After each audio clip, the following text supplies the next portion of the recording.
Morning to all. चलिए आज का क्लास स्टार्ट करते हैं। तो आज रीजनिंग वाले सेक्शन में हम आपको एनालॉजी का क्वेश्चन करवाने वाले हैं। ठीक है, एक नया टॉपिक एनालॉजी शुरू करने वाले हैं। ठीक है, यहाँ हम लोग देखेंगे कि एनालॉजी का कैसा क्वेश्चन होगा, है ना, कैसे उसको हम लोग जल्दी बना पाएंगे। ठीक है, एनालॉजी वाले क्वेश्चन में ना सब लोग फंसते हैं। हम आपको बताएंगे कि क्वेश्चन का फॉर्मेट कैसा होता है ना, क्वेश्चन का बेस क्या होता है।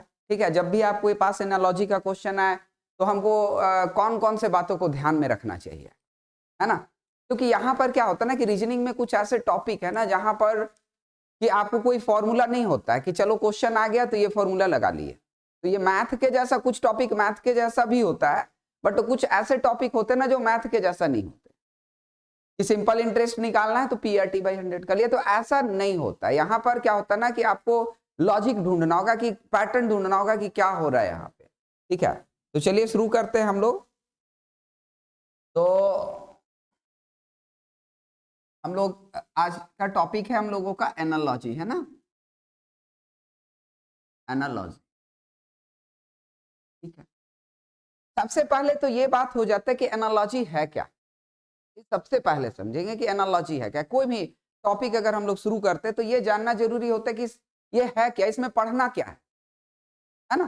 तो इसका हिंदी जो नाम होता है, इसका हिंदी नाम है सादृश्यता। हाँ, सादृश्यता, सादृश्यता। ठीक है ना। सादृश्यता मतलब क्या हो गया, समान दिखने वाला। एक रूपता भी बोलते, एक रूप का, समरूपता भी बोलते, समरूप का। ठीक है ना। तो सादृश्यता बोलते हैं, समान दिखने वाला। ठीक है ना। यहां पर क्वेश्चन का जो फॉर्मेट होता है वो आप देखोगे कि मोस्ट ऑफ द एग्जाम में रेशियो प्रोपोर्शन के फॉर्म में क्वेश्चन होता है ना। क्वेश्चन कैसा होता है, रेशियो प्रोपोर्शन के फॉर्म में। लेकिन यहाँ पे रेशियो प्रोपोर्शन करना नहीं है आपको जैसे आप मैथ में करते। ठीक है, तो सबसे पहले हम आपको ये बता दें कि क्वेश्चन का बेस क्या क्या होता है। आपके जो क्वेश्चंस होते हैं ना, है ना, क्वेश्चंस आर बेस्ड ऑन, मतलब नंबर पर बेस्ड क्वेश्चन होंगे एनालॉजी के। ठीक है ना, आपके लेटर पर बेस्ड होंगे और जनरल नॉलेज पर बेस्ड होंगे। ये तीन तरह का बेस होता है एनालॉजी का, जो बेस होता है। ठीक है ना। तो यहां पर हम लोग लिखते हैं, अगर ये लिखे यहां पर कि क्या क्या बेस होता है, क्वेश्चन का क्या क्या बेस होता है। ठीक है ना। तो क्वेश्चन जो होता है ना ये आपका बेस्ड ऑन नंबर होगा। ठीक है, नंबर पर बेस्ड होगा आपका एनालॉजी। ठीक है, आपका एनालॉजी लेटर पर बेस्ड हो सकता है और आपका एनालॉजी जीके पर बेस्ड हो सकता है। ठीक है ना, जीके पर बेस्ड हो सकता है। ये आपको ध्यान में रखना। क्या चीज मैंने बताया, तीन चीज बताया कि नंबर, लेटर और जीके। ठीक है ना, नंबर, लेटर और जीके। नंबर एनालॉजी में क्या होगा कि नंबर से रिलेटेड एनालॉजी होगा, और इसमें नंबर में जितने भी ऑपरेशंस होते हैं सारे आपको ध्यान में रखने होंगे कि क्या क्या ऑपरेशंस नंबर पर हो सकता है। मतलब नंबर के जितने भी ऑपरेशंस, एडिशन, सब्ट्रैक्शन, मल्टीप्लिकेशन, है ना, डिवीजन, फिर आपका हो गया स्क्वायर, क्यूब, प्राइम नंबर आपको ध्यान में रखने। प्राइम नंबर से रिलेटेड क्वेश्चन यहाँ पर मिलता है। ठीक है ना, तो इन सब बातों को ध्यान में रखना। लेटर की बात अगर हम करें, लेटर एनालॉजी की बात करें, तो यहां पर हम आपको बता दें कि लेटर एनालॉजी में क्या होता है। जैसे कोडिंग डिकोडिंग जो आपने पढ़ा है ना, तो कोडिंग डिकोडिंग में जैसे लेटर को आपका लेफ्ट वाले पार्ट में जो है कि प्लस माइनस करके सेकंड पार्ट को बना देता है, तो वैसा ही आपका लेटर एनालॉजी यहाँ होगा। ठीक है, अब जीके बेस्ड एनालॉजी जो होता है ना, जीके बेस्ड एनालॉजी क्या होता है। जीके बेस्ड एनालॉजी का मतलब हो गया कि आप जितना भी जनरल नॉलेज की बात है, जैसे मान लो कि कंट्री एंड देयर कैपिटल पर बेस्ड आपका एनालॉजी हो सकता है, कंट्री एंड देयर करेंसी पर बेस्ड आपका एनालॉजी हो सकता है, मेजरमेंट यूनिट पर बेस्ड आपका एनालॉजी हो सकता है, यंग वन के नेम पर बेस्ड आपका एनालॉजी हो सकता है, फीमेल जो होता है फीमेल के नेम पर बेस्ड आपका एनालॉजी हो सकता है। ठीक है, हम लोग यहाँ पर देखेंगे ना कि क्वेश्चन का फॉर्मेट कैसा होगा, ये हम लोग देखते हैं सबसे पहले।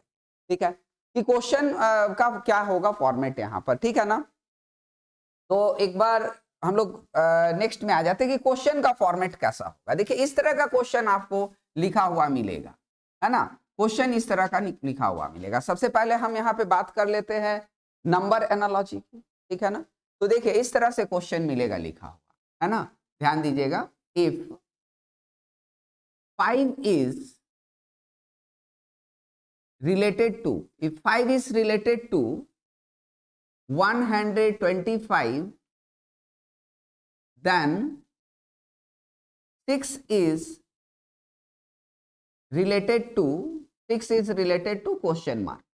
कहने का मतलब ये हो गया कि यदि 5 का संबंध 125 से है तो 6 का संबंध किससे होगा। देखिए क्वेश्चन लिखने का दूसरा तरीका ये होता है, ऐसे लिखा हुआ रहेगा। अभी जो मैंने आपको बताया था कि क्वेश्चन में be in the form of ratio and proportion, ठीक है। तो ध्यान दीजिएगा, आपका क्वेश्चन ऐसे भी लिखा हो सकता है कि 5 is related to 125, then 6 is related to what, है ना। In most of the case, है ना, यू विल सी, है ना, question will ask in this form, in the form of ratio and proportion. 5 ratio 125 proportional 6 ratio what.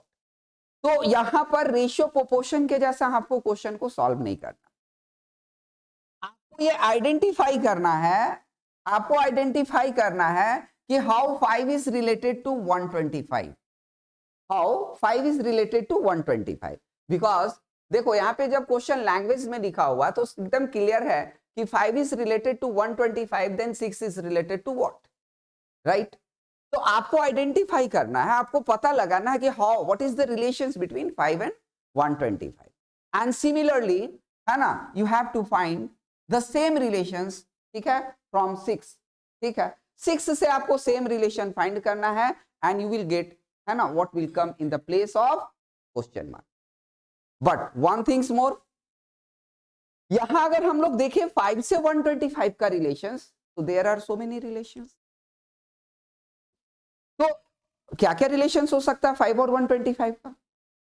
चलो बहुत अच्छा, very good. देखो क्या क्या रिलेशंस हो सकता है। देखो 5 और 125 के अगर रिलेशन की बात अगर हम करें, तो अगर हम 5 का क्यू कर दे बाबू तो 125 हो सकता है। उसी तरह से अगर हम 6 और 6 का क्यू कर दे तो 206 हमारा राइट आंसर है। But what is the main thing कि whether 216 is given in the option or not, what is the option, है ना, this is the main thing. If 216 is not there, then you have to find the another logic you have to find. तो मैंने आपको क्या बताया कि 5 और 125 में there are so many logic। 5 से 125 अगर मेरे को लाना है तो हम लोग बहुत तरीके से ला सकते हैं। कैसे नहीं ला सकते, आप देखो, अगर हम मेरे को 5 से 125 लाना है बाबू, तो हम ये भी तो कर सकते हैं ना, हम ये भी तो कर सकते हैं कि 5 को हम लोग, है ना, कितना से मल्टीप्लाई कर ले, 25 से मल्टीप्लाई कर ले। 5 को 25 से मल्टीप्लाई कर ले तो 125 में होगा। लेकिन उसी तरह से अगर हम यहाँ पे 6 को अगर 25 से मल्टीप्लाई करते हैं तो हमारा आंसर आ जाता है 150। बात समझ रहे हैं ना। का मतलब यह है कि ऑप्शन में क्या दिया हुआ है।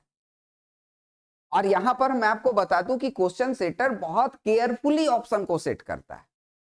ऐसा नहीं कि ऑप्शन में 125 भी आ, सॉरी, ऑप्शन में 216 भी आ जाए, 150 भी आ जाए। तो देयर विल बी 2 बेस, है ना। 216 is the right answer and again 150 will also the right answer. So 2 favorable answers will be there. In such time your questions will be cancelled, है ना, रद्द हो जाता है। ऐसा क्वेश्चन अगर एग्जाम में अगर दो बेस हो गया एनालॉजी का, तो ऐसा नहीं, काटा नहीं जा सकता है। ये नहीं होगा कि अरे नहीं, अब जो क्वेश्चन सेटर बेस बनाया वही राइट होगा, ऐसा नहीं बोल सकते। बात समझ रहे ना। तो कहने का मतलब ये है कि आप टोटली डिपेंड ऑन ऑप्शंस की what is given in the option part, right. There are many more relations. देखो ऐसे भी तो हम लोग ला सकते हैं ना। अगर 5 में, अगर हम 5 में क्या प्लस कर ले, 120 प्लस कर ले तो भी तो 125 आ जाएगा, आएगा कि नहीं आएगा। तो हम लोग 6 में अगर 120 प्लस करेंगे तो 126 भी हमारा राइट आंसर होगा। देखिए कितना राइट आंसर यहां पर हो रहा है, ध्यान से देखिए। तो आपको यहां पर 216 भी राइट आंसर है, 150 भी राइट आंसर है और 126 भी राइट आंसर। तो बात है कि हम आप और भी बहुत सारा लॉजिक हो सकता है, लेकिन हम लोगों को क्या देखना है, हम लोगों को देखना है कि जो बात हम यहाँ सोच रहे हैं उसके अकॉर्डिंगली हमारा ऑप्शन सपोर्ट कर रहा है कि नहीं। ठीक है, बात समझ रहे हैं सब लोग? चलिए, तो अब ये बहुत ही जरूरी है कि जब एनालॉजी का क्वेश्चन हो आपके पास तो साथ में ऑप्शन भी हो, ये मायने रखता है यहाँ। ठीक है, ऑप्शन प्लेज रोल, राइट। तो चलिए अब हम यहाँ पर ऑप्शन आपको दे रहे हैं, ध्यान दीजिएगा। हमारे पास ऑप्शन है ऑप्शन नंबर 1 है आपका 200, option number 2 210, option number 3 216 and option number 4 225। तो अगर हम ये ऑप्शन देख रहे तो डेफिनेटली हमारा जो आंसर होगा तो 216 आंसर हो जाए, क्योंकि देखिए 216 एक से आ रहा है कि 5 और 5 का क्यूब, 6 और 6 का क्यूब आपको याद होने चाहिए। थोड़ा सा मतलब जो स्मार्ट कैलकुलेशंस जो बोलते हैं ना, टेबल आपको होने चाहिए अच्छा से याद, स्क्वायर क्यूब याद होने चाहिए, प्राइम नंबर किसे कहते हैं ये आपको समझ में आने चाहिए। मतलब जो बेसिक बात है वो आपको समझ में यहाँ पर आना चाहिए, तब आप देखोगे कि क्वेश्चन आपको पकड़ने में और सॉल्व करने में क्या होगा, आसान होगा। चलिए आगे बढ़ जाते हैं, है ना। तो यहाँ पर क्या है ना, यहाँ पर हम आपको एक बार, ये तो हमारा आंसर 216 हो गया, है ना। क्वेश्चन मार्क वाले प्लेस पर क्या आएगा, 216 आएगा। कुछ और क्वेश्चन हम लोग यहाँ पर प्रैक्टिस करने, ठीक है ना। तो क्वेश्चन नंबर 2 की बात करते हैं। क्वेश्चन नंबर 2, ध्यान दीजिएगा, यहाँ पर थोड़ा सा हम आपको टाइम भी देंगे कि आप क्वेश्चन को सॉल्व करो और लॉजिक मेरे को बताओ कि हाँ सर इसमें ये लॉजिक आ रहा है ना। जैसे देखिएगा यहाँ पर है 593, है ना, 593 और यहां पर लिखा हुआ है 51, राइट, और 846, है ना, 846 और यहां पर है क्वेश्चन मार्क। ठीक है, ऑप्शन हम यहां पर आपको दे देंगे कि ऑप्शन यहां क्या है। ठीक है, चलिए, तो ऑप्शन नंबर 1 है, ऑप्शन नंबर 1 है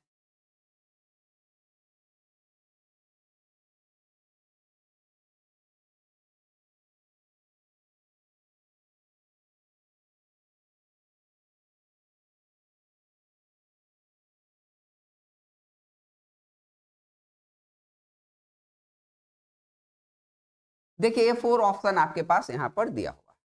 हम थोड़ा सा टाइम आपको प्रत्येक क्वेश्चन में 5 से 10 सेकेंड हम देंगे टाइम आपको। आप सिर्फ लॉजिक बता सकते हो कि हाँ सर ये लॉजिक यहाँ पर हो रहा है। ठीक है, ये लॉजिक हो रहा है, ये आपका दिमाग में आप अगर आ रहा है तो आप बता सकते। हम आपको थोड़ा सा हिंट्स यहाँ पे कर देना चाहेंगे कि जब आप नंबर एनालॉजी कर रहे हो तो किन किन बातों को ध्यान में रखना है। जब हम स्टार्टिंग किए थे तो उस समय हम आपको बताए थे कि अगर आप नंबर एनालॉजी के क्वेश्चन बना रहे हो बाबू, तो नंबर पे जितने भी ऑपरेशंस होते हैं वो आपको ध्यान में रखना। अब नंबर में क्या क्या ऑपरेशंस होते हैं, है ना, जैसे नंबर का एडिशन हो सकता है, तो एडिशन मतलब क्या, डिजिट सम हो सकता है कि डिजिट का सम हो, है ना। लेकिन डिजिट का सम करके, एक बात और हम आपको यहां बता दें कि नॉर्मली डिजिट का सम करके रिजल्टेंट पार्ट में नहीं लिख देता है। जैसे डिजिट का सम जो हुआ ना, तो हो सकता है उसका कोई मल्टीपल लिख दे, उसका स्क्वायर करके लिख दे रिजल्टेंट पार्ट में, उसका क्यूब करके लिख दे, उसका हाफ करके लिख दे। तो ये थोड़ा स्टैंडर्ड क्वेश्चन होता है। अगर डिजिट सम हुआ और वही लिख दिए तो ये थोड़ा सा क्वेश्चन का लो लेवल हो जाता है। अगर ये स्टैंडर्ड क्वेश्चन की बात करें तो जो डिजिट सम होता है, हो सकता है उसका कोई मल्टीपल लिख दे। तो एक बात तो दिमाग में आ गया कि डिजिट सम हो सकता है, डिजिट का डिफरेंस भी हो सकता है। डिजिट सम हो गया, डिजिट डिफरेंस हो सकता है, डिजिट का मल्टीप्लिकेशन हो सकता है ना। टाइप्स ऑफ नंबर में आ जाए तो आपका प्राइम नंबर से रिलेटेड एनालॉजी देखो क्या क्या ऑपरेशंस है, क्या क्या बात ध्यान में रखना है। टाइप्स ऑफ अगर नंबर में आते हैं तो प्राइम नंबर आपको ध्यान में रखना है, स्क्वायर क्यूब आपको ध्यान में रखना है ना। तो इन सब बातों को आपको ध्यान में रखना है। चलिए आप लोग कुछ बोलना चाहेंगे यहाँ पर? चलो बहुत अच्छा, वेरी गुड, राइट एक्सप्लेनेशन। यहाँ पर क्या हो रहा है बाबू, यहाँ पर जो 51 लिखा हुआ है 593 है हमारे पास 593 और उसको 51 लिखा हुआ। तो मैंने बताया कि कभी भी नंबर अगर आए ना तो आपको एक बात ध्यान में जरूर रखना चाहिए कि डिजिट सम का कोई ऑपरेशन तो नहीं है। तो एक बार अगर डिजिट सम जल्दी से देखते तो 9 और 5 14, 14 और 3 17 और 17 को वो 51 लिख रहा है।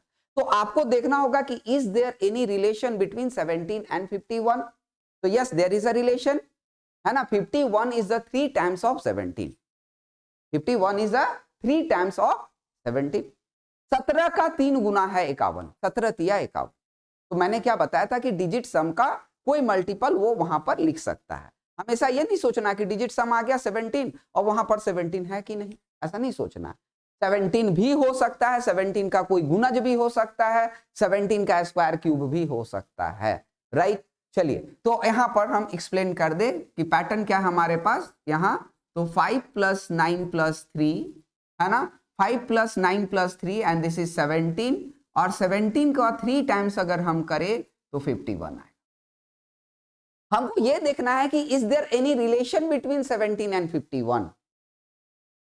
क्या 51 17 का कोई गुणज है? तो यस है।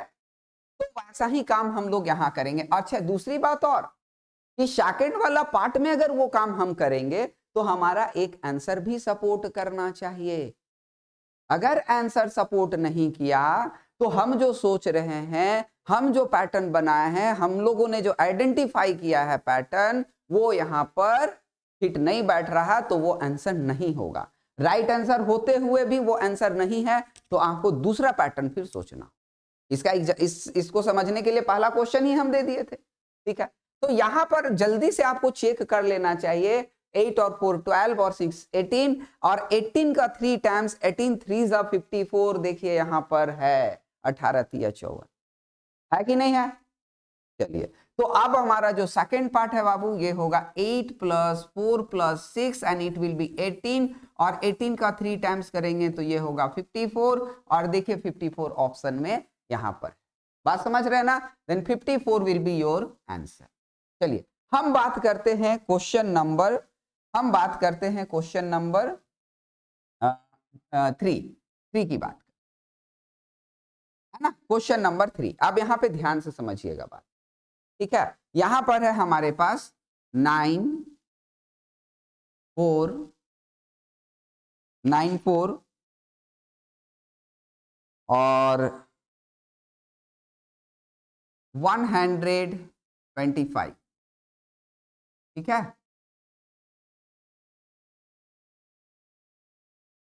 84 क्वेश्चन मार्क। देखिए हम ऑप्शन दे रहे हैं यहां पर, ऑप्शन का रोल होता है, ठीक है ना। ऑप्शन हम आपको यहां पर दे रहे हैं। ऑप्शन नंबर 1 है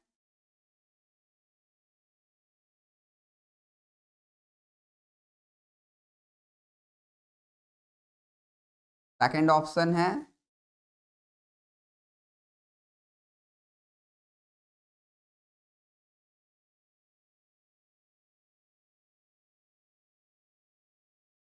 देखिए ये हमारे पास 4 ऑप्शन है, ध्यान दीजिएगा यहां पर, ठीक है।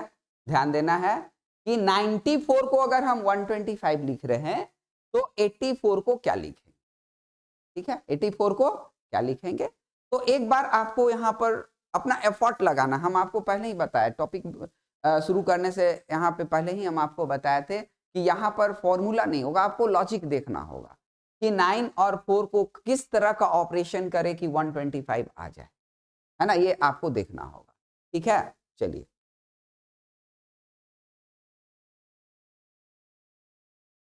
64 यहां पर राइट आंसर है आप लोग का, very good. 64 very good right answer है। और अब बारी है एक्सप्लेन करने का कि क्या यहां पर हो रहा है। चलिए बहुत अच्छा। हाँ तो यहां अगर हम लोग देखते पहले तो ये चीज आपके दिमाग में स्ट्राइक करने चाहिए कि 125 है तो ये क्यूब है, क्यूब नंबर है। यहाँ पर कुछ ऑप्शन भी आपको थोड़ा सा हिंट्स कर रहा है, क्यूब नंबर की ओर इशारा कर रहा है। तो यहाँ के क्यूब का कोई तो मामला है, तो ये देखेंगे कि 5 का क्यूब है, तो यहां देखेंगे 9 और 4 में 5 है क्या कुछ, तो 9 और 4 का अगर हम डिफरेंस निकाले, 9 और 4 का डिफरेंस निकालते तो क्या आ जाता है, 5 आ जाता है। मतलब यहां पर अगर हम एक्सप्लेनेशन की बात करें तो 9 4, थोड़ा सा यहां से समझा दे बात को कि देखिए अगर 94 है तो यहां पर हम लोग ये कर सकते हैं कि 9 - 4 का क्यूब, 9 - 4 का अगर हम क्यूब करते then it will be 125, right. 9 - 4 हो गया 5 और 5 का क्यूब हो गया 120, ठीक है जी। सिमिलरली 84, राइट, 84 और 8 - 4 देन इट विल बी 4 और cube of 4 equal to 64 and 64 will be your, right. तो यहां पर क्या है ना, देखो एक चीज तो है कि प्रैक्टिस का बहुत बड़ा रोल है, कितना आप क्वेश्चन प्रैक्टिस करते हो इस पे बहुत मायने रखता है ये टॉपिक, ठीक है ना, क्योंकि जितना प्रैक्टिस करोगे उतना लॉजिक आपके दिमाग में, बात समझ रहे हो। लेकिन हाँ, लॉजिक एकदम बहुत लेंदी टाइप का लॉजिक नहीं होता है, नॉर्मल जो लॉजिक होता है, कुछ अगर आप लगभग 50-100 क्वेश्चन अगर प्रैक्टिस करोगे तो सारे लॉजिक आपका दिमाग में आ जाए। और इसमें मेन आपका ये होता है नंबर एनालॉजी, नंबर में ही बहुत सारे ऑपरेशंस होते हैं, ठीक है ना। जब लेटर एनालॉजी करोगे तो बहुत मोस्ट ऑफ द केस में आपको प्लस माइनस और ऑपोजिट रिवर्स ही सब मिलेगा जो हम लोग कोडिंग में पढ़े, ठीक है। चलिए हम और कुछ क्वेश्चन आपको प्रैक्टिस यहाँ पे करवा दे, जैसे क्वेश्चन नंबर 4 है ना, ध्यान दीजिएगा क्वेश्चन नंबर 4, हाँ एक मिनट, क्वेश्चन नंबर 4 की बात करते हैं यहाँ पे, क्वेश्चन नंबर 4। हाँ, क्वेश्चन जो डाउट है ना आपके तो थोड़ा सा उसको हम लोग लास्ट में देखेंगे, ठीक है। क्वेश्चन नंबर 4 की बात करते हैं यहाँ पे, ठीक है। यहां पर जैसे 1 2 3 और देखिए ये भी बहुत कॉमन है एग्जाम के लिए, 1 2 3 और 14 लिखा, देखो थोड़ा स्टैंडर्ड भी है ये और कॉमन भी एग्जाम के लिए, पूछता भी बहुत है। 1 2 3 और 14 लिखा हुआ है, सेकंड वाले पार्ट में 2 3 4 और क्वेश्चन मार्क लिखा हुआ है। देखो एकदम ध्यान में रखना इस पैटर्न को, बहुत ही कॉमन है ये एग्जाम के लिए, ठीक है। 1 2 3 14 लिखा हुआ है और देन 2 3 4 और क्वेश्चन मार्क, ठीक है।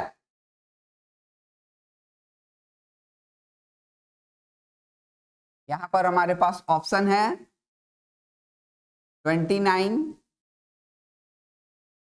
30 31 एंड 32, ठीक है। तो आपको देखना है कि क्या यहाँ पे पैटर्न हो रहा है, किस तरह से 1 2 3 को किस तरह का ऑपरेशन करे कि 14 आ जाए।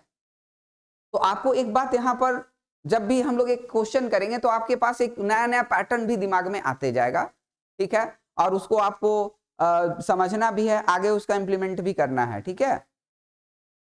29, चलिए एक अच्छा बात यहाँ पे क्या है कि आप लोग आंसर निकाल ले रहे हो, ये अच्छी बात है, आंसर आप लोग यहाँ पर फाइंड कर ले रहे हो, मतलब दिमाग में आपके पास लॉजिक कहीं ना कहीं है, 29 इज द राइट आंसर, ठीक है। मतलब ये कि अगर किन्हीं से अगर नहीं बन रहा है तो घबराना नहीं है ना, घबराना नहीं है, इसलिए नहीं घबराना है क्योंकि कहीं ना कहीं आप जब पूरा पैटर्न आपका दिमाग में आएगा तो देखोगे कि आंसर आप भी फाइंड कर पाओगे, क्योंकि कोई कैसे आंसर बता पा रहा है, मतलब ये कि अगर आप जो लोग आंसर नहीं बता पा रहे हो और जिनका आंसर नहीं आ रहा उनको परेशान होने की जरूरत नहीं है, जब जैसे ही पैटर्न आपके दिमाग में आएगा तो आपको एक बार जब कभी भी क्वेश्चन आएगा तो आप वो सब सारे चीजों को सोचोगे, राइट।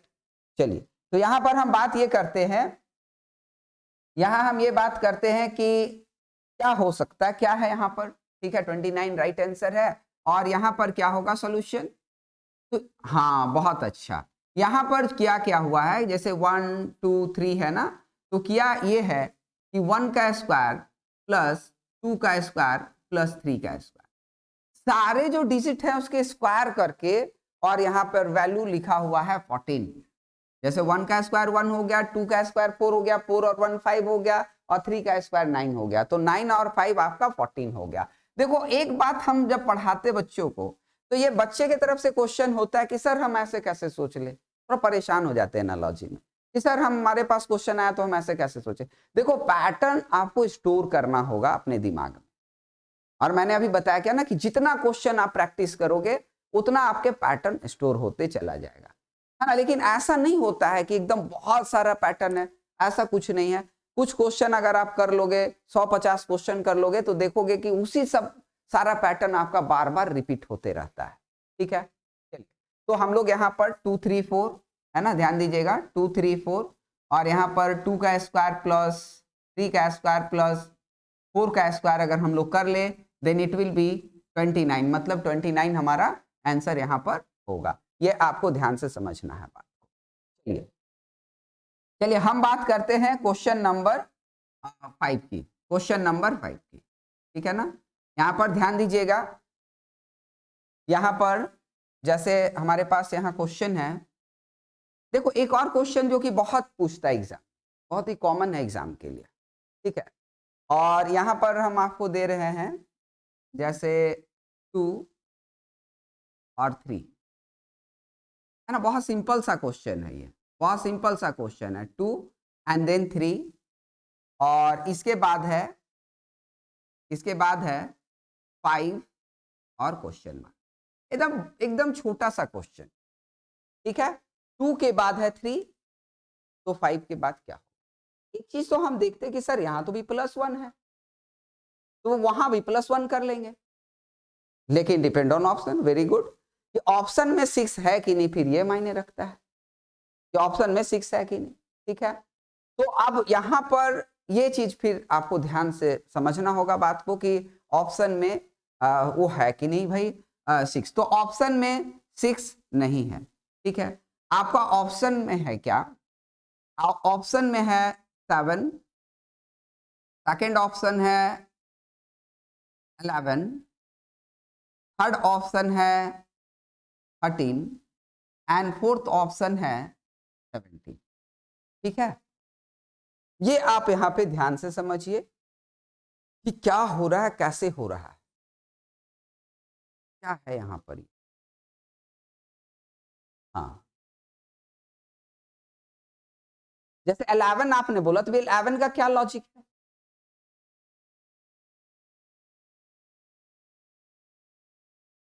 तो 2 इंटू 1+1 में, तो 5 इंटू 1+1 में तो फिर 6 ही होगा, इंटू 1+1। अगर इंटू 2-1 करते हैं तो इंटू 2-1 में 9 होगा, तो 9 ऑप्शन में नहीं। 1 से अगर हम मल्टीप्लाई करते हैं 2 को, तो 2 1 जा 2 और +1, 5 से 1 को 5 से को 1 से मल्टीप्लाई करते हैं तो 5 1 जा 5 +1 तो 6, again 6 is not in the option, right. तो आपको यहां पर कुछ और बात को सोचना होगा जो कि बहुत ही कॉमन है एग्जाम के लिए यहां पर, ठीक है ना। ये हाँ बोलना चाहेंगे, चलिए ये बात हम आपको यहां पर लिख दे रहे हैं, ठीक है ना। इस बात को आपको यहां पर समझना है, ठीक है। ये जो है पैटर्न प्राइम नंबर पर बेस्ड है क्या यहाँ पर, तो कॉन्जिक्यूटिव प्राइम नंबर, जैसे 2 के बाद का प्राइम नंबर बाबू 3 होगा, तो उसी सिमिलरली 5 के बाद का जो प्राइम नंबर होगा वो क्या होगा, तो 7 होगा। प्राइम नंबर का डेफिनेशन आपको जानना चाहिए, this is very common in such type of topic, analogy, classification, series. Prime number से रिलेटेड बातों को बहुत पूछता है, ठीक है।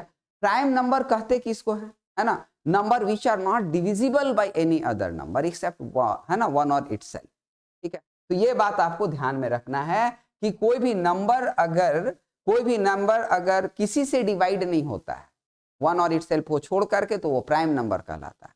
And the sequence of the prime number is what, sequence of the prime number is 2 then 3 then 5 then 7 then 11 then 13 and so on। हाँ बोलिए क्या बोल रहे थे।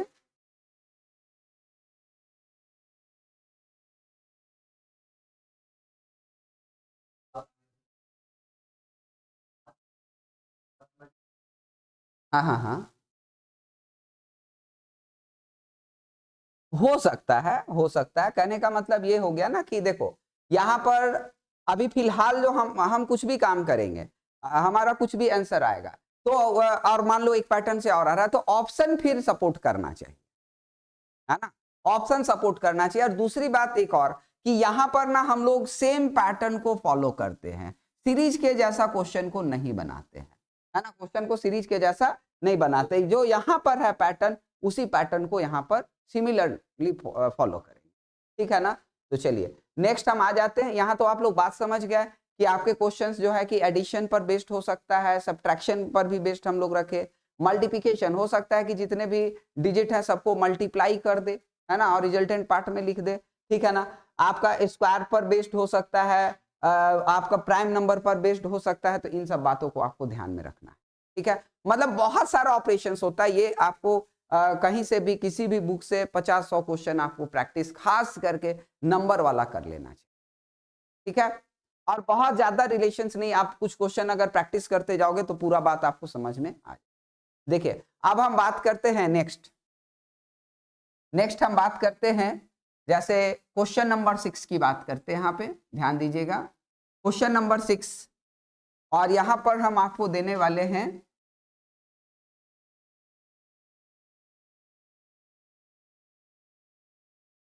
अब हम आपको दे रहे हैं लेटर एनालॉजी, है ना, लेटर एनालॉजी। ये देखो ये बहुत ज्यादा परेशान आपको नहीं करेगा, जितना भी काम हम लोग किए हैं ना कोडिंग में जितना भी काम किए वो सारे चीजों को आपको ध्यान में रख लेना है।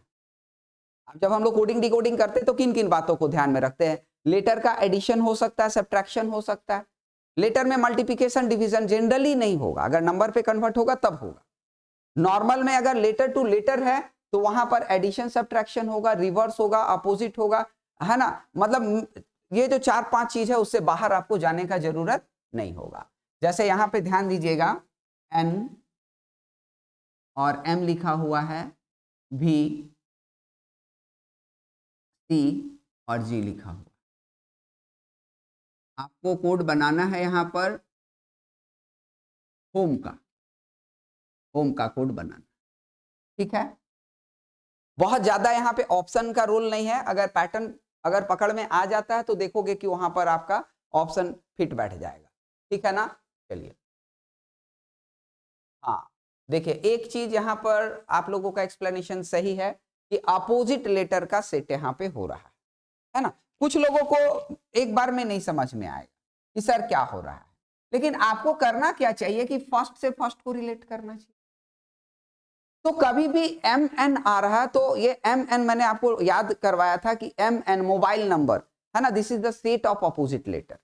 अगर मान लो कि पहला में आपको लग रहा है कि अपोजिट लेटर है, सेकंड भी चेक कर लो, तो सेकंड भी हम आपको याद करवाए थे कि आई व्यू, ई और भी एक दूसरे का अपोजिट होता है ना। देखो कैट और जैट, सी एक्स एक दूसरे का अपोजिट होता है। तो एक बार में दिख जा रहा है कि ऑल द, है ना, all the letters are opposite of the first part. First वाले पार्ट में जितना भी लेटर है उसी का अपोजिट लेटर करके सेकंड वाले पार्ट में लिखा हुआ है। बात समझ रहे हैं ना।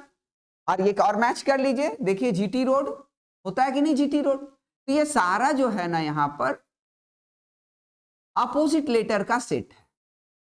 तो हम लोग भी क्या करेंगे, हम लोग भी अपोजिट कर लेंगे। अगर हम लोगों को होम का अपोजिट करना है तो क्या होगा, होम का अपोजिट करना है तो क्या होगा, तो देखो हाई स्कूल याद है कि नहीं है, सेट ऑफ अपोजिट लेटर आपको याद होना चाहिए, हाई स्कूल। देखो ऑरेंज और lemon, lemon orange, mobile number, I view, तो these are the set of opposite letter, आपको याद होने चाहिए, और नहीं तो फिर आपको टाइम लगेगा थोड़ा सा कैलकुलेट करने में, ठीक है। भी आपके कॉपी में लिखा हुआ होगा, जब हम आपको कोडिंग पढ़ाए थे तो उस समय हम आपको अपोजिट का सेट याद करवाए थे, प्लस माइनस सारे लेटर पर हम आपको कर, ठीक है ना। चलिए तो यहां पर आपका देख लीजिए, मैच कर लीजिए, high school, lemon orange, mobile number और आई व्यू। आप कैसे भी अपोजिट का सेट याद रख सकते हो, बस याद रहना चाहिए, ठीक है। और हम आपको जब कोडिंग पढ़ा रहे थे तो उस समय बोले भी थे कि जब आप एनालॉजी पढ़ोगे ना बाबू तो उस समय इसका यूज होगा, ठीक है। चलिए हम आ जाते क्वेश्चन नंबर यहाँ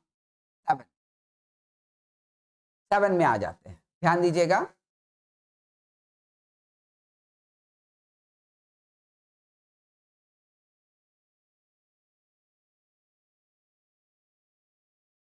ठीक है। और यहां पर क्या है, यहां पर क्या है, U B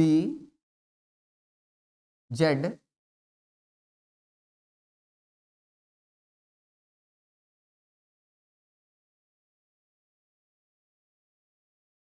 और E, ये लिखा हुआ है। सेकंड वाला पार्ट जो आपको बनाना है, यहां पर है B L A D, ये लिखा हुआ है। ये पार्ट आपको सॉल्व करना है कि क्या होगा यहाँ पे। तो आपको पहले आइडेंटिफाई करना है फर्स्ट पार्ट, जैसे आप कोडिंग डिकोडिंग के क्वेश्चन बनाते थे ना, कि एक पार्ट बना हुआ है, सेकंड पार्ट आपको बनाना है। अब कैसे सेकंड पार्ट बनाना है, तो after identifying the logic of the first part के लॉजिक को जल्दी से आइडेंटिफाई करना है। किन किन बातों को ध्यान में रखना है लॉजिक आइडेंटिफाई करने में, एडिशन, सब्ट्रैक्शन, रिवर्स, अपोजिट, है ना, डायरेक्ट कोडिंग, ठीक है, ऑर्डर, इन सारी चीजों को ध्यान में रख के यहां पर हम लोग चेक करेंगे कि क्या हो रहा है। जैसे आप लोग तुरंत बता दिए थे क्वेश्चन नंबर 6 में कि सर अपोजिट का सेट हो रहा है यहाँ पे, ठीक है। तो यहां पर एक बार ध्यान से देखिए कि क्या यहां पर हो सकता है, ठीक है।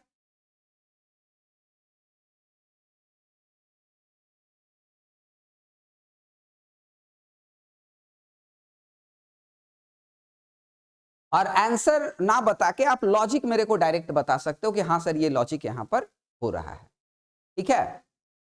चलिए,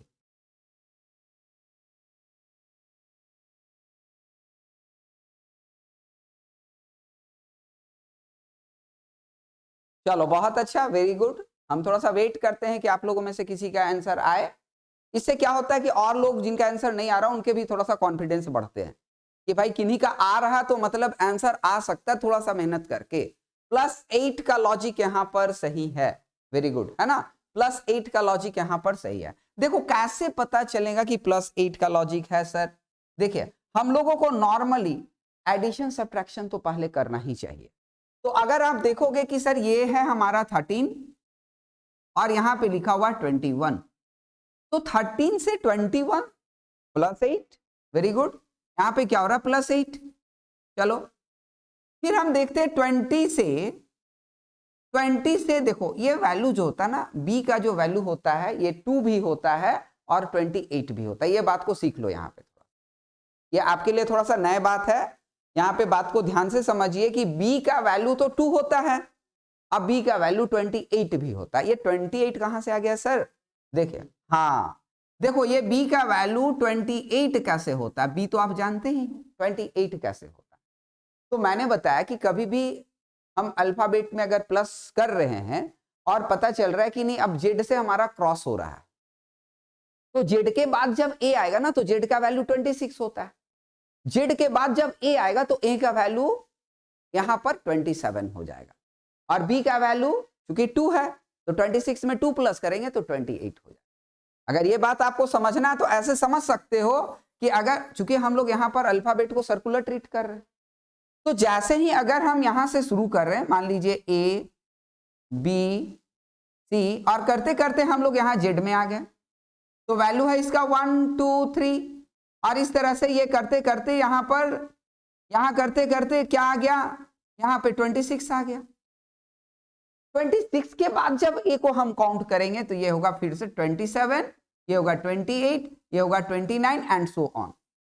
बात को समझिए, ये जो सेकंड वाला वैल्यू निकाल रहे ये जल्दी से कैसे आएगा, तो 26 में बी का जो 2 है वो प्लस कर दो तो 28, अगर सी का जानना है तो 26 में सी का वैल्यू 3 प्लस कर दो तो 29। तो सेकंड वाला जो वैल्यू है उसका वो उसके ओरिजिनल वैल्यू में 26 प्लस करके भी आप ला सकते। तो कहने का मतलब ये हो गया कि यहां पर क्या है, यहां पर देखिए ध्यान से समझिए बात को, है ना। यहां पर क्या है कि b का वैल्यू 2 भी है 28 भी है। 28 लिखने से ये पता चल रहा है मेरे को कि सर ये 20 में 8 प्लस हुआ है, ये मेरे को मिल रहा है। r का वैल्यू 18 होता है और यहां है 26, तो देखो 18 में अगर हम 8 प्लस करेंगे तो 26 होगा।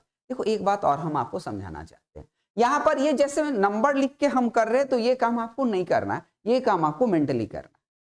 जैसे जैसे 18 प्लस 8 26, यस राइट, मैच कर लिए जल्दी से। और यहां पर इसका वैल्यू होता है 23 और 23 में अगर हम 8 प्लस कर लेंगे तो 31 और 31 पे कौन सा लेटर होगा ये जानने के लिए उसमें से 26 हटा दीजिए तो 5 आएगा और ये 31 पे हमारा कौन सा लेटर है तो ई है।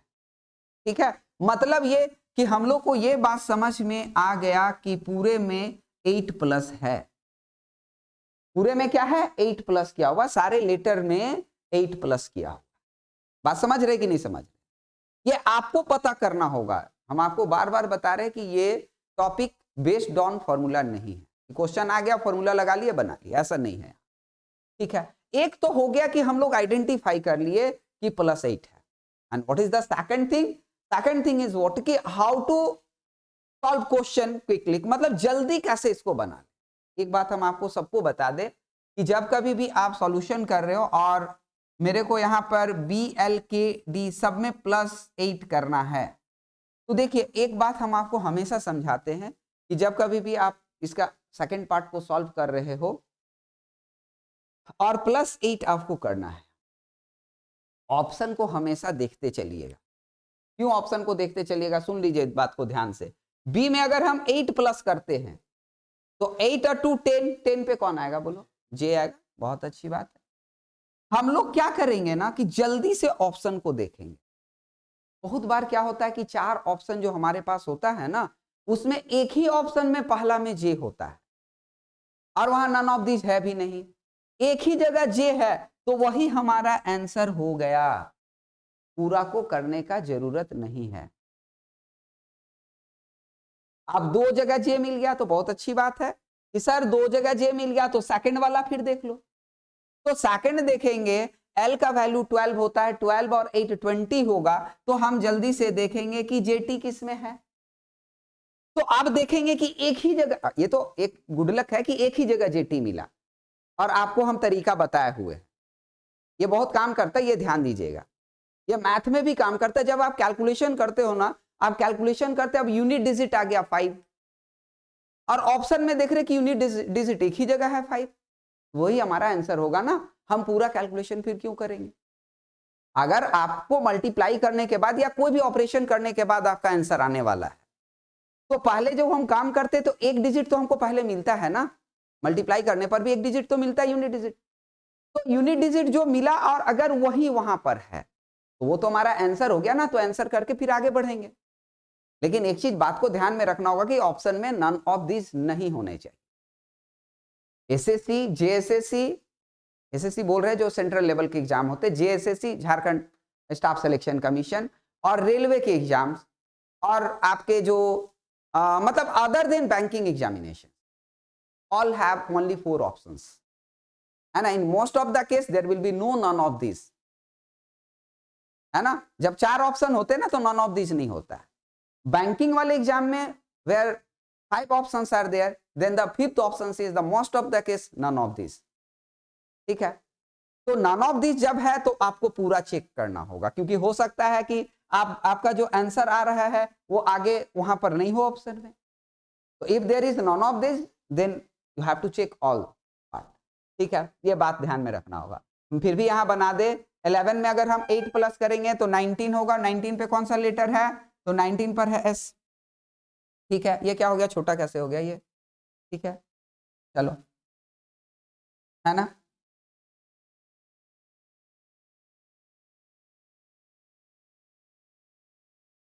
ठीक है,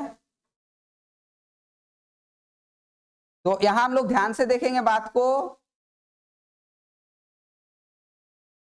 चीजों को ध्यान से समझेंगे यहां पर। हाँ, तो यहां हमारा आंसर क्या होने वाला है, तो सारे में अब हम लोग क्या करेंगे 8 प्लस करेंगे, सब में 8 प्लस करेंगे।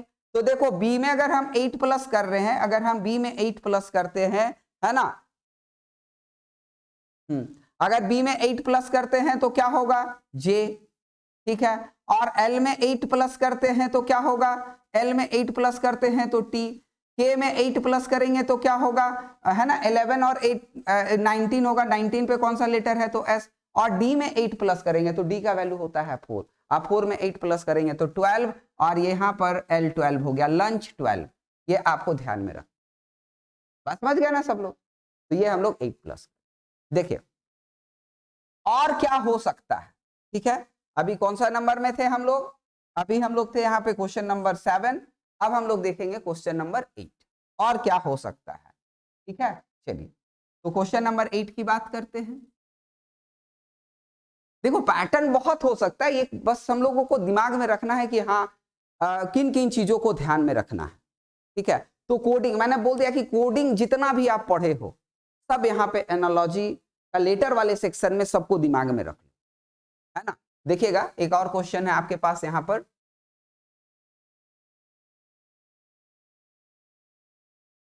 छोटा सा क्वेश्चन है, ठीक है।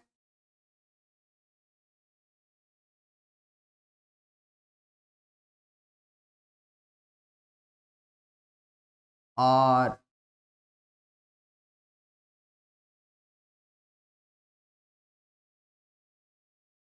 देखिए आप जल्दी से देखिए कि यहाँ पर लॉजिक क्या है, क्या हो रहा है यहाँ पर।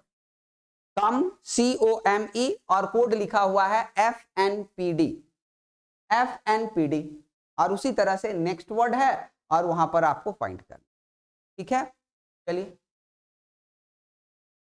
क्या लॉजिक है, पूरा में वैसा सेट हो जा रहा है।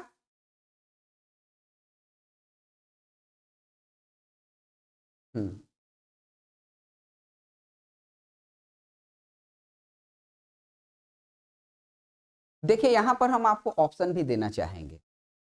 ऑप्शन हम इसलिए दे रहे हैं ना क्योंकि दो दो लॉजिक मिल रहा है, ठीक है। तो हम ऑप्शन यहां पर देना चाहेंगे और आप लोग को ध्यान से बनाना है यहां पर कि क्या हो रहा है, ठीक है।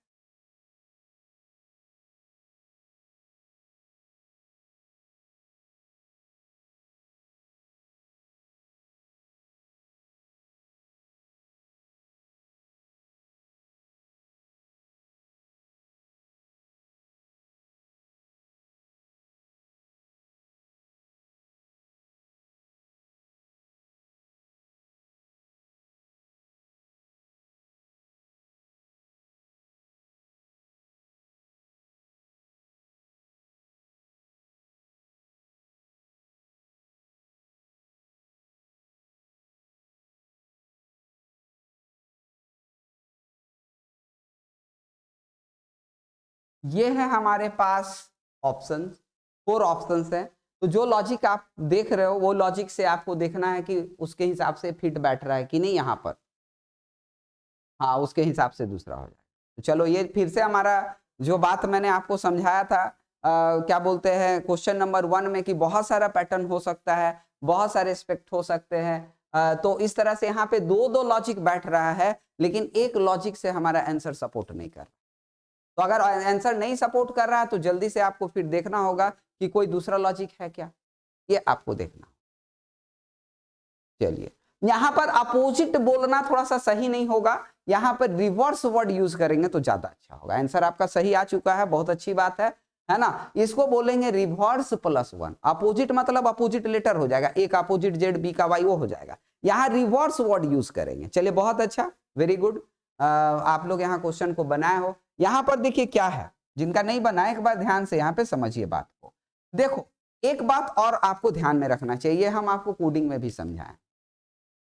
कभी भी अगर फर्स्ट से फर्स्ट को रिलेट कर रहे हो और आपका उसके अकॉर्डिंगली नहीं फिट बैठ रहा है, जैसे सेकंड पार्ट का भी बनाने पर ऑप्शन भी नहीं सपोर्ट कर रहा, तो एक बार आपको ये चीज जरूर सोचना चाहिए, मतलब फर्स्ट से लास्ट का रिलेशन, फर्स्ट से लास्ट का रिलेशन, जैसे इसको बोलते रिवर्स ऑर्डर में चेक करना।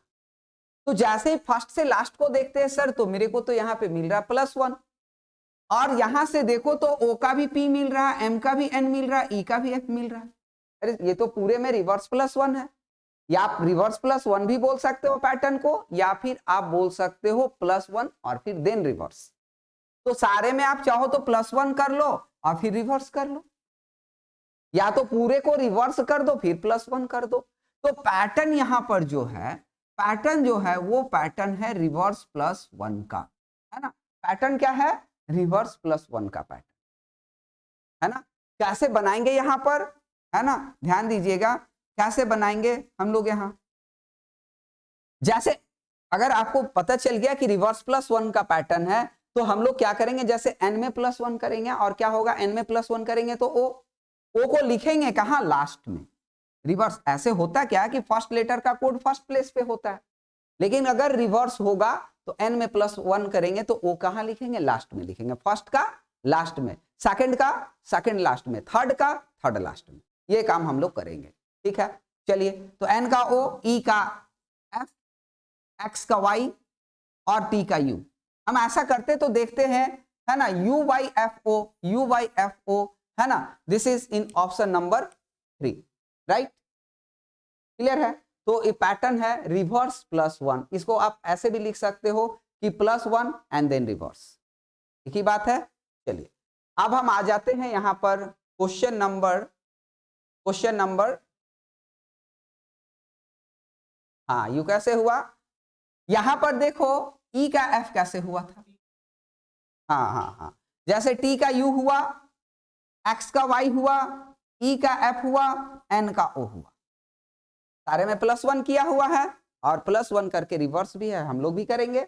पैटर्न आपको दिमाग में रखना होगा कि ऐसा भी होता है, ऐसा भी एनालॉजी का क्वेश्चन होता है। और अब तो आपको सीधा सा बात बता दिए कि जितना भी बात आप कोडिंग डिकोडिंग में सीखे हो, सारे चीजों को यहां पर आपको समझना, सारा चीज यहां पर होता। हाँ, हम बताएंगे, हम यहाँ पर कर चुके हैं क्लास, हम इसका डिस्कशन करेंगे, अभी आपको बताते हैं, ठीक है ना।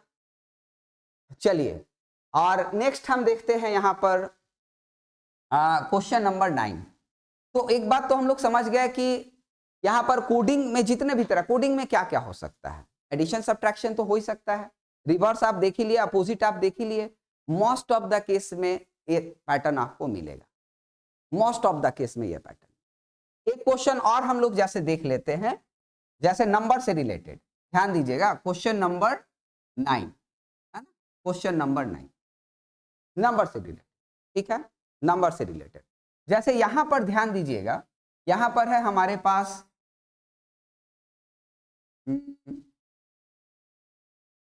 ये है DO और लिखा हुआ है यहां पर 60, ठीक है, और यहां पर है DID, डिड और क्वेश्चन मार्क। तो हम लोग को ये देखना होगा कि अगर नंबर DO को 60 लिखा हुआ है तो आपको एक बार देखना होगा कि DO को 60 कैसे लिखा गया। D का वैल्यू होता है 4, O का वैल्यू होता है 15 जो ओरिजिनल इसका वैल्यू, और रिजल्ट में लिखा हुआ है 60। तो हम देखेंगे कि 4 और 15 का कौन सा मैथमेटिकल ऑपरेशन करे कि वैल्यू 60 आ जाए। तो हम लोग देखेंगे कि सिंपली यहां पर क्या करना होगा, मल्टीप्लाई करना होगा। अगर हम 4 और 15 का मल्टीप्लाई करते हैं तो 16 आता है। तो उसी तरह से जो डिड वैल्यू है, इसका वैल्यू है 4 एंड देन फिर है 9 और देन फिर है 4। अगर हम इसको मल्टीप्लाई कर ले तो मल्टीप्लाई करते हैं तो 144 आता है। तो 144 राइट आंसर है, लेकिन फिर एक बात याद दिला दे आपको कि 144 ऑप्शन में होना चाहिए। अगर ऑप्शन में 144 नहीं है तो फिर आपको दूसरे तरीके से सोचना होगा, है ना। तो 144 यहां पर क्या है, राइट आंसर है 144, बट ऑप्शन में होना चाहिए, ऑप्शन हम यहां पर नहीं दिए हैं, है ना। ये बात आपको ध्यान से समझना, ठीक है। चलो, अब हम बात करते हैं क्वेश्चन नंबर 10 की। देखो, मैंने आपको बताया था कि एनालॉजी जो बेस्ड, एनालॉजी का जो बेस्ड होगा, आपके जो एनालॉजी होंगे उसके जो क्वेश्चन होंगे वो बेस्ड ऑन क्या क्या होगा, नंबर पर बेस्ड होगा, लेटर पर बेस्ड होगा और जीके पर बेस्ड होगा। ये बात मैंने आपको बताया था, ठीक है ना। तो यहां पर एक चीज आपको ध्यान देना कि नंबर पर बेस्ड तो हम लोग कर लिए, लेटर पर बेस्ड भी कर लिए, हम आपको रिलेट भी कर दिए कि लेटर बेस्ड एनालॉजी पूरे कोडिंग डिकोडिंग को यहाँ पे लाके रख लो, है ना। तो टाइप 1 वाले सारे क्वेश्चंस, कोडिंग ऑफ लेटर के सारे क्वेश्चंस यहाँ पे रख लो, सारा क्वेश्चन यहाँ पर आपका, ठीक है। चलिए, हम बात करते हैं, एक और था हमारा number based analogy, letter based analogy, और उसके बाद था जीके बेस्ड एनालॉजी। अब जीके में किस तरह का क्वेश्चन होगा, तो जीके का कोई लिमिट नहीं है, और जीके आप यहां पर सीख भी नहीं सकते। जीके आपके पास जितने बेसिक नॉलेज हैं वही यहाँ पर काम है। हाँ, कुछ भी हो सकता है। जैसे एक क्वेश्चन हम आपको यहाँ पे दे रहे, एकदम बेसिक सा क्वेश्चन, लेंथ और मीटर और यहाँ पर टाइम और ये है क्वेश्चन मार्क, ठीक है। और ऑप्शन है, देखिए ऑप्शन भी हम आपको दे दे रहे हैं। ऑप्शन है डे, आवर, मिनट और 4 है क्या, सेकंड। तो अब हम अगर देख ले कि what is the relation between length and metre, तो रिलेशन अगर देखते हैं लेंथ और मीटर में, तो लेंथ मेजरमेंट का एसआई यूनिट है metre. Metre is the standard unit, है ना। Metre is the standard unit of, है ना, लेंथ। यहां पर क्या है, यहां पर जो है लेंथ का जो स्टैंडर्ड यूनिट है वो है मीटर।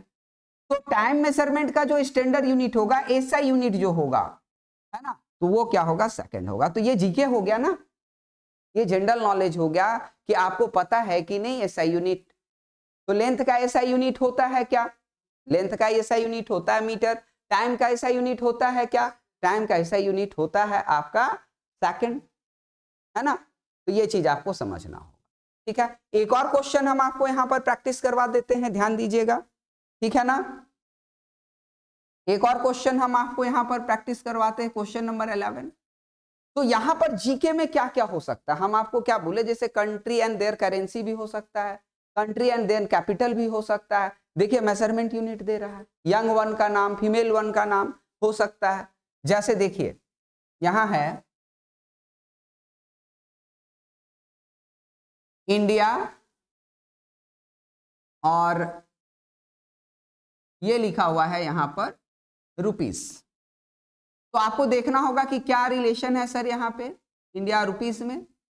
तो कंट्री है और उसका करेंसी है, तो आपको करेंसी याद होना चाहिए। अब यहाँ पे कौन सा कंट्री लिखा जा रहा है ये आपको ध्यान से देखना है, तो ये जापान लिखा जा रहा है। तो country and there currency, India का करेंसी है रुपीस, तो जापान का करेंसी क्या होगा, एन होगा। Very good. तो ये आपको ध्यान में होना चाहिए, this is based on general knowledge. General knowledge पर आपके पकड़ होने चाहिए, जो बेसिक जनरल नॉलेज होता है उससे रिलेटेड यहाँ पर क्वेश्चन आपको पूछा जा सकता है, ठीक है ना।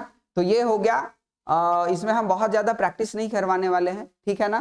तो पूरे बात हम लोग यहाँ पर बस यही समझेंगे कि जनरल नॉलेज का कोई लिमिट नहीं है, जितना आप जानते हो उसी को यहाँ यूज करना है ना। जैसे अपोजिट भी हो जाता है, बहुत बार अपोजिट वर्ड हो जाएगा, जैसे दिन का रात, तो रिच का क्या होगा, वी रिच का पुअर होगा। कहने का मतलब ये बेसिक चीज हो गया, तो अपोजिट हो गया, ये भी आपका जनरल नॉलेज वाले पार्ट में ही आएगा, ठीक है। चलिए तो एक बार हम फिर से रिकैप कर दे, सारे चीजों को एक बार रिकैप कर देते हैं और आज यही सेशन को एंड करेंगे, ठीक है। तो हम आपको सबसे पहले बता रहे थे एनालॉजी, सादृश्यता हिंदी में कहते हैं इसको, समान दिखने वाला, समान रूप का, एक रूपता और समरूपता भी टॉपिक को बोलते हैं। ये आपका एनालॉजी का जो क्वेश्चन है ये बेस्ड ऑन नंबर हो सकता है, लेटर हो सकता है और जीके हो सकता है। नंबर एनालॉजी में नंबर के सारे ऑपरेशंस आपको ध्यान में रखने हैं। लेटर एनालॉजी में आपको क्या ध्यान में रखना है, लेटर एनालॉजी में तो हम आपको यही बोलते हैं कि कोडिंग डिकोडिंग में जो आप क्वेश्चन करते हो सारा क्वेश्चन यहाँ पे कर सकते हो। लेटर का प्लस माइनस, लेटर का अपोजिट, लेटर का रिवर्स आपको याद होना चाहिए। लेटर का नंबर भी यहाँ याद होना चाहिए, ए से जेड तक, 1 से लेकर 26 तक, ठीक है। नेक्स्ट हम बात करते हैं यहाँ पर, तो क्वेश्चन नंबर 1 जहां हम आपको दिखाए थे कि 5 125 से रिलेटेड है, तो 6 का रिलेशन वो 216 से होगा। साथ में हम आपको ये भी बताए थे कि 5 और 125 बहुत तरह से रिलेट होता है, आपको ऑप्शन देखना होगा कि यहाँ पर ऑप्शन किसको सपोर्ट कर रहा है, ठीक है। नेक्स्ट क्वेश्चन नंबर अगर हम सेकंड में आ जाए, तो यहाँ हम लोगों को ये देखने के लिए मिल रहा है कि डिजिट सम पर बेस्ड क्वेश्चन है। यहाँ मैंने आपको बताया था कि डिजिट सम जो आता है कोई जरूरी नहीं है रिजल्ट में वही लिख दे, रिजल्ट में उसका कोई भी मल्टीपल लिखा जा सकता है, ठीक है। यहाँ पर अगर हम क्वेश्चन नंबर 3 की बात करेंगे, तो देखिए डिफरेंस का यहाँ पे क्या किया हुआ है, डिफरेंस का क्यूब किया हुआ है, तो स्क्वायर क्यूब आपके ध्यान में होने चाहिए, ठीक है। नेक्स्ट हम बात करते हैं क्वेश्चन नंबर 4। तो यहाँ पर देख रहे हैं कि है ना, डिजिट का स्क्वायर करके सम किया गया, कभी ऐसा भी हो सकता है कि सम करके, जैसे 1 + 2 + 3 और इसका स्क्वायर कर दे, ऐसा भी पैटर्न हो सकता है। यहाँ स्क्वायर करके सम किया है और डिजिट को सम करके स्क्वायर कर दे, जैसे 3 2 5 और 1 6 और 1 2 3 को 36 लिख दे। तो यहाँ सारे डिजिट को सम करके उसका स्क्वायर भी किया जा सकता है। क्वेश्चन नंबर 5 में हम लोग देख रहे थे कि प्राइम नंबर, ठीक है ना, ये आपको ध्यान रखना बहुत ही कॉमन है प्राइम नंबर, ठीक है। क्वेश्चन नंबर 6 की बात करेंगे तो यहाँ हम आपको लेटर एनालॉजी का क्वेश्चन शुरू किए हैं और लेटर एनालॉजी में आपको प्लस माइनस रिवर्स, एक बात हम आपको समझाए थे कि अगर प्लस करने में कभी भी आप जेड से आगे चल जाओ तो फिर ए 27 पे आ जाता है, बी 28 पे आ जाता है, इस तरह से प्लस माइनस आप चेक कर सकते हो। एक बात और हम आपको बताए थे कि जब आप क्वेश्चन सॉल्व करते हो तो आपको जल्दी से देखना चाहिए कि अगर फर्स्ट वाला जैसे ही जे आया तो ऑप्शन देखना चाहिए कि जे वहां है क्या, अगर एक ही ऑप्शन में है तो वही आपका आंसर होगा, ठीक है। यहाँ पर हम क्वेश्चन नंबर 8 में हम लोग क्या देखे थे, 8 में हम लोग रिवर्स देखे थे, तो रिवर्स +1 या फिर इसको +1 रिवर्स भी कर सकते हैं, ठीक है। यहाँ तक में कोई दिक्कत नहीं है। अगर हम नंबर वाले पे इसको कन्वर्ट करते हैं लेटर को, तो नंबर जैसे आ गया तो फिर नंबर का कोई भी ऑपरेशन वहां पर हो सकता है, ठीक है। तो ये चीज यहाँ हो गया। आगे अगर हम बात कर ले तो जीके वाले सेक्शन में जैसे लेंथ का मीटर तो टाइम का क्या होगा, तो ये रिलेट करना होगा कि लेंथ और मीटर में क्या रिलेशन है। तो लेंथ और मीटर जो है, लेंथ का ऐसा यूनिट मीटर है तो टाइम का ऐसा यूनिट क्या होगा, तो टाइम का ऐसा यूनिट सेकंड होगा। इसी तरह से जीके पर बेस्ड एक और क्वेश्चन हम लोग देख रहे हैं, तो country and there currency, country and there currency. तो करेंसी अगर आपको याद है तभी कर पाओगे, ठीक है। तो ये बेसिक चीज जो कि आपको ध्यान में रहता भी है ना, इसी से रिलेटेड जीके का क्वेश्चन पूछा जाएगा, जीके बेस्ड एनालॉजी का क्वेश्चन पूछा जाएगा। चलिए आज हम यहीं पर सेशन को एंड करेंगे, ठीक है ना। और क्वेश्चन इसमें जितना प्रैक्टिस कर सकते हो करो, आपका लॉजिक आपको दिमाग में बैठते चला जाएगा, ठीक है। फिर all the best all of you, चलो थैंक यू।